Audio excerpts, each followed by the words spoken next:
തിരൂരിലെ കുറുക്കോളിയുടെ റെക്കോർഡ് വിജയം ആഘോഷമാക്കി UDF പ്രവർത്തകർ. മന്ത്രി വി അബ്ദുറഹ്മാനെ നിഷ്പ്രയാസം നിലംപരിശാക്കി കുറുക്കോളി നേടിയ വിജയം പ്രവർത്തകരെ ആഹ്ലാദത്തിലാറാടിച്ചു.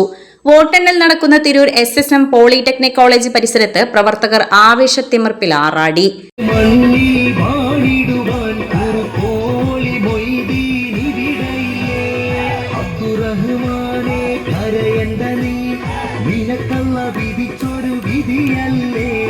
തിരൂര് മണ്ണിൽ വാണിടുവാൻ കുറുക്കോളി മൊയ്തീൻ ഇവിടെയില്ലേ.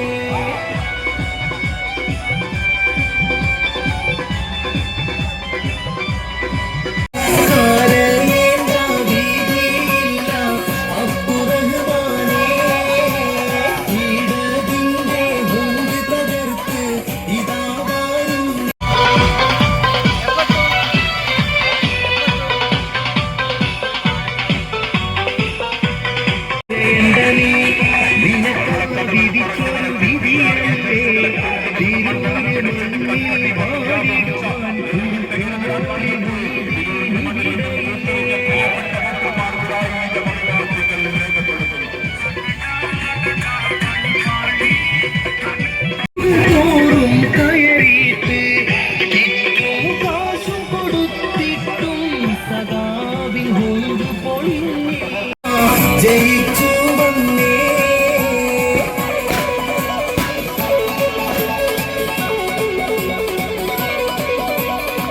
മന്ത്രി അബ്ദുറഹ്മാൻ മത്സരരംഗത്തിറങ്ങിയത് മുതൽ ഊണും ഉറക്കവും ഒഴിച്ച് കുറുക്കോളിക്കായി പ്രവർത്തിച്ച UDF പ്രവർത്തകരുടെ വിജയമാണ് തിരൂരിലേത്.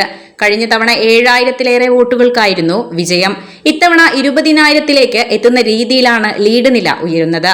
മണ്ഡലത്തിലെ എല്ലാ പഞ്ചായത്തുകളിലും UDF ആണ് മുന്നിലെത്തിയത്. വോട്ടെണ്ണലിന്റെ തുടക്കം മുതൽ UDF കുതിപ്പായിരുന്നു. ആദ്യം എണ്ണിയ വളവന്നൂർ പഞ്ചായത്തിൽ കഴിഞ്ഞ തവണത്തേക്കാൾ ഭൂരിപക്ഷം ലഭിച്ചതോടെ തന്നെ മണ്ഡലത്തിന്റെ കാറ്റ് എവിടേക്ക് എന്ന സൂചനകൾ ഉയർന്നിരുന്നു. പിന്നീടുള്ള കണക്കുകൾ അത് ശരിവെക്കുകയും ചെയ്തു. കൽപ്പകഞ്ചേരി പഞ്ചായത്തിന് പുറമെ തിരൂർ നഗരസഭയിലും ലീഡ് നേടിയതോടെ മണ്ഡലം പച്ചക്കോട്ടയായി തുടരുമെന്ന് പ്രവർത്തകർ ഉറപ്പിച്ചു. കനത്ത ചൂട് വകവയ്ക്കാതെയാണ് പ്രവർത്തകർ കുറുക്കോളിയുടെ വിജയം ആഘോഷിക്കാൻ തിരൂരിലെത്തിയത്. Editor live, Tirur.